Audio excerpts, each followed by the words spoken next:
Family members थे उनको gate के बाहर यानी आउटसाइड जो हॉस्पिटल्स में नहीं मरीज बैठे रहते हैं। एंड इवन इंडियो वालों ने ना इस बार इतना वर्स्ट चीजें करी हैं कि हेलो एवरीवन, मैं Sathi welcome back to my channel.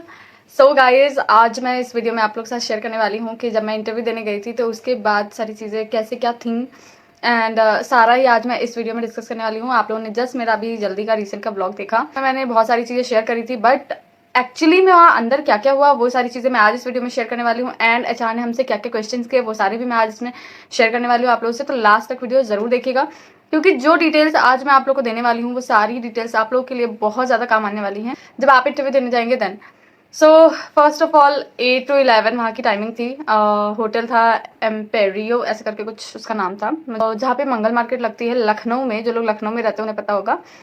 तो वहाँ पर जब मैं गई तो मुझे लगा कि मैं लेट हो गई, क्योंकि मैं 9 AM पे पहुंची थी। मैं बिल्कुल लेट नहीं हुई थी, क्योंकि वहाँ पे इतना रश था और इतने सारे कैंडिडेट थे ना कि आप लोग इमेजिन भी नहीं कर सकते हो। आई थॉट मैं काउंटिंग नहीं कर सकती, क्योंकि वहाँ पे 1000+ होंगे। आई थॉट फर्स्ट फ्लोर जो मेन फ्लोर था एंड बेसमेंट तीनों पे होता रहा है, फिर भी गर्ल्स बहुत सारी थी। एंड इवन इंडियो वालों ने ना इस बार इतना वर्स्ट चीजें करी हैं कि मेरा इस बार का एक्सपीरियंस ना बहुत ज्यादा वर्स्ट रहा है। फिर भी अंदर गई, मैंने देखा स्टेयर्स पे लड़कियां इस तरह से बैठी हुई हैं जैसे कि हॉस्पिटल्स में नहीं मरीज बैठे रहते हैं।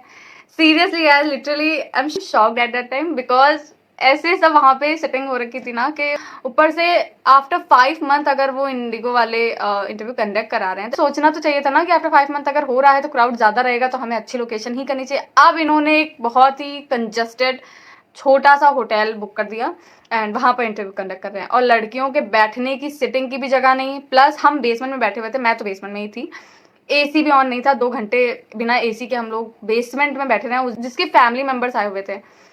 मैंने देखा ना कि बाहर साइड पे जैसे रमाडा में जब होता था तो रमाडा में क्या था ना कि आप एटलीस्ट अपने फैमिली मेंबर को होटल के अंदर ला सकते हैं, एंड फैमिली मेंबर जो थे वो स्टेयर्स पे एंड ऐसी जगहों पे बैठ जाते थे, तो एटलीस्ट फिर भी तसल्ली रहती थी कि एटलीस्ट एसी चल रहा है तो इंसान बैठा हुआ है स्टेयर्स पे ही सही। बट वहाँ का ना सिनेरियो ही बिल्कुल अलग था, क्योंकि वहाँ पर जो फैमिली मेंबर्स थे उनको गेट के बाहर यानी आउटसाइड जो जीने एंट्री के लिए बने होते हैं ना वहां पर बिठा रखा था। मतलब उस दिन मुझे देखकर ना बहुत ज्यादा बुरा फील हुआ। एंड फिर जब उनको पता चल रहा है कि वो 1.5 घंटे 3 घंटे से वेट कर रहे हैं अपनी बेटी के बाहर आने का और सोच रहे हैं कि वो सिलेक्ट हो गई होगी, तब पता चला कि वो रिजेक्ट है। 3 घंटे बाद पता चला कि वो फर्स्ट राउंड से ही रिजेक्ट हो गई है। I don't know what is happening at that day, but या ऐसी ही चीजें हो रही थी। मे बी ग्राउंड फ्लोर ही था वो, शायद स्टेयर्स के ऊपर ही जाके था। ऐसे करके इंटरव्यू कंडक्ट हो रहा था एंड एक ही जगह पर हो रहा था। 2 HR थी जो फर्स्ट इंटरव्यू कंडक्ट कर रही थी, क्योंकि इतना क्राउड था इसलिए। जो लड़कियां जाके वहाँ स्टेयर्स पे खड़ी हो जा रही हैं एंड अनमैनर्ड बिहेव कर रही हैं, आप कैबिन क्रू बनने के लिए वहां पे जा रही हो, जो कि सबसे ज्यादा मैनरेबल जॉब है, और फिर वहां पे आप अपने इंटरव्यू में ये कह रहे हो कि I know how to be in manners. अरे कैसे मैनर्स में, जब सीढ़ियों पर तुम ऐसे बैठी हुई हो तो मुझे ये चीज लड़कियों की बहुत ज्यादा गंदी लगी, जिसके लिए मैम को आकर खुद से बोलना पड़ा। फिर हालांकि इससे एक बेनिफिट ये हुआ कि मैम ने आकर नीचे ही सिटिंग अपना कर लिया बेसमेंट में, फिर एसी भी ऑन हो गया इसी की वजह से। फिर उन्होंने नीचे ही इंटरव्यू लेना शुरू कर दिया। 2020 का रोज आ रहा था एंड वहीं पे बाकी लड़कियां भी खड़ी हुई थी जो कि देख रही थी, एंड उन्हीं के सामने इंटरव्यू कंडक्ट होना स्टार्ट हो गया। तो पहला रो गया ना तो वो फटाक से बैठ गई। तो मैंने देखा जैसी सीट खाली है मैं तुरंत के तुरंत सेकंड रो में चली गई। मुझे है ना कि यार जितनी जल्दी जाओ उतनी जल्दी रिजल्ट पता चल जाए तो ठीक है। 1 घंटा खड़े हैं, उसके बाद सबका देखने के बाद फिर पता है अपना जो आंसर होता है ना वो भी खत्म हो जाता है, क्योंकि सबका जब सुनने लग जाते हैं ना तो फिर लगता है कि नहीं यार मुझे भी ये वाला वर्ड यूज कर लेना चाहिए, मुझे भी ये वर्ड यूज कर लेना चाहिए। बट HR इतनी बेवकूफ नहीं होती, वो सुन चुकी होती है तो उन्हें पता होता है कि आप उनकी लाइंस चोरी करके बोल रहे हो, और फिर अपना जो आंसर होता है ना वो खत्म हो जाता है। बैच में मैंने इंटरव्यू दे दिया एंड सीरियसली बताऊं तो अगर HR की मैं बात करूं, उन्होंने क्या पूछा वो मैं लास्ट में बताऊंगी, बट HR की अगर मैं बात करूं तो HR फर्स्ट एक्सपीरियंस उनके साथ था। तो उन्होंने एक ऐसी लड़की को सिलेक्ट कर लिया था जो कि बोल तक नहीं पा रही थी। वो करके अटक बहुत ज्यादा रही थी, एंड इवन मैं तो अटकती भी नहीं हूँ, मैंने फिर भी बहुत अच्छे से आंसर दिया। एंड और भी वहां पे बहुत सारी लड़की थी, जिसमें से एक थोड़ा सा डार्क कॉम्प्लेक्शन की लड़की थी, लेकिन उसने इतना कॉन्फिडेंटली बोला था ना, बट मैम ने उसको इग्नोर किया। एंड जो दूसरी वाली थी जिसने बहुत अटक अटक के बोला, क्योंकि अच्छे से बोल रहा है, सारी चीजें कर रहा है जो आपको चाहिए, तो आपने उसको छोड़ के उस वाली लड़की को ऐसे क्यों चुन लिया कि अगर आप प्रॉपर इंग्लिश बोलोगे तो ही सिलेक्ट हो गए, ये वो ऐसा सा कुछ भी नहीं है। तो उन्होंने तब ऐसे ही लड़की को उठा लिया था जिसकी स्टॉकिंग तक फटी हुई थी, प्लस इंग्लिश भी नहीं बोल पाई थी ढंग से, अटक रही थी, बट वो सिलेक्ट हो गई थी। एंड जो एलिजिबल थी उनको नहीं सिलेक्ट किया था।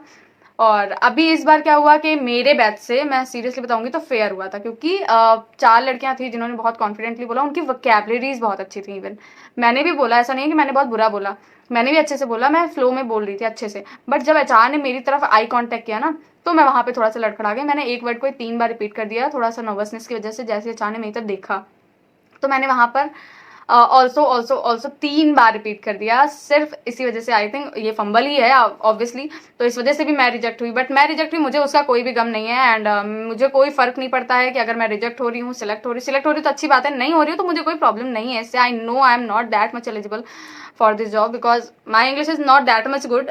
I don't know how to add vocabularies in my English. So yeah, I know very basic English. So that's why. मेरी इंग्लिश बहुत सिंपल, क्लियर एंड बहुत बेसिक है, मैं उसमें बहुत ज़्यादा वोकेबलरीज नहीं डालती हूँ, सो ये मेरा एक फॉल्ट है। तो इसीलिए आई थॉट मैं उस पर और वर्क करूंगी, अच्छे से उसको सुधार करके मैं दोबारा से इंटरव्यू देने जाऊंगी। के बाद जो नेक्स्ट वाला बैच था, मैंने उसमें सुना कि सिर्फ एक लड़की को, 20 लड़कियों में से सिर्फ एक लड़की को सेलेक्ट किया, जो कि ऑलरेडी शायद ग्राउंड स्टाफ या कैबिन क्रू का एक्सपीरियंस था उसको।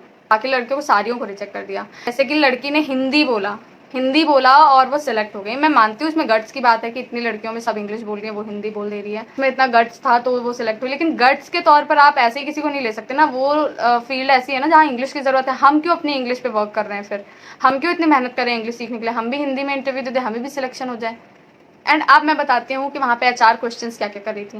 तो अगर आप लोग गाइज ये सोच रहे हो कि मैंने अपने बारे में पढ़ लिया है एंड एविएशन के बारे में सारी चीज़ें पढ़ ली हैं एंड वहाँ पे मैं इंटरव्यू क्लियर कर लूँगी, तो बिल्कुल ही गलत हैं आप लोग, क्योंकि ऐसा कुछ भी नहीं होने वाला।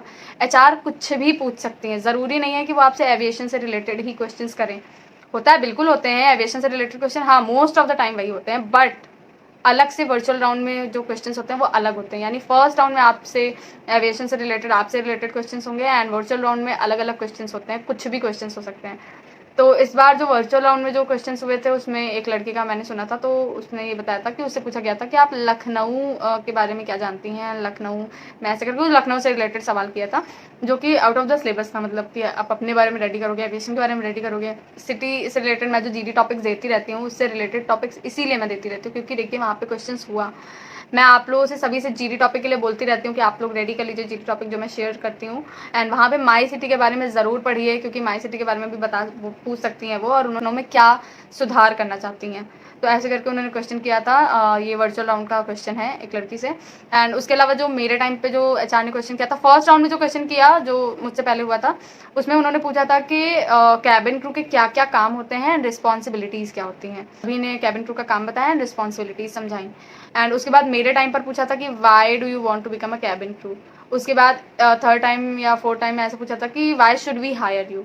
बाद जो दूसरी एचआर थी जो ऊपर फर्स्ट राउंड कंडक्ट कर रही थी, उन्होंने एक लड़की से पूछा, मैंने रोल मॉडल के बारे में पूछा था। एंड ये पूछा कि अगर आपको उस रोल मॉडल की जगह पे मतलब बर्थ लेने का मौका मिले तो आप किसको चुनोगे, किसकी जगह पे आप पैदा होना चाहोगे। ऐसे करके घुमा फिरा के वो क्वेश्चंस करते हैं कि कोई एक ऐसा इंसान बताइए जिसकी जगह पे आप पैदा होना चाहिए। तो यानी कि यहाँ पे रोल मॉडल की ही बात हो रही है। एंड ऐसे करके भी पूछती हैं एंड डायरेक्ट भी पूछ लेती हैं कि आप अपने रोल मॉडल के बारे में बताइए एंड क्यों आप उसको रोल मॉडल मानती हैं, मुझे एक रीज़न दीजिए। तो या मुझे बस इतनी ही डिटेल्स पता है कि जितने क्वेश्चन हुए, तो मैंने अभी आप लोगों के साथ 3 या 4 क्वेश्चन मैंने आप लोगों के साथ शेयर कर दिए हैं। अपनी इंग्लिश पे इतना वर्क कर लीजिए ना कि वो कहीं से भी कुछ भी पूछ लें तो आप घबराएं ना एंड फ्लुएंटली आंसर दे सकते। बार बार जब आप इंटरव्यू देते रहेंगे तो एक इंसान शर्म से बेशर्म हो जाता है ना, तो वो वाला सीन हो जाएगा कि आप भी बेशर्म हो जाएंगे, तो फिर अच्छे से खुल के बोलेंगे। तो इसीलिए इंटरव्यू बार बार देते रहें, डिसअपॉइंट ना हो। अगर आप रिजेक्ट हो जा रहे हैं तो आप जिस दिन लक होता है ना उस दिन अगर आप फंबल भी कर रहे हो तो आप सेलेक्ट हो जाओगे, और नहीं भी फंबल करोगे तो भी आप रिजेक्ट हो जाओगे। तो बस इस चीज़ को सोचते हुए आप लोग ज़रूर जाइए। एंड या अभी वीडियो काफ़ी ज़्यादा लंबा हो गया, इसलिए मैं इस वीडियो को यहीं पे ख़त्म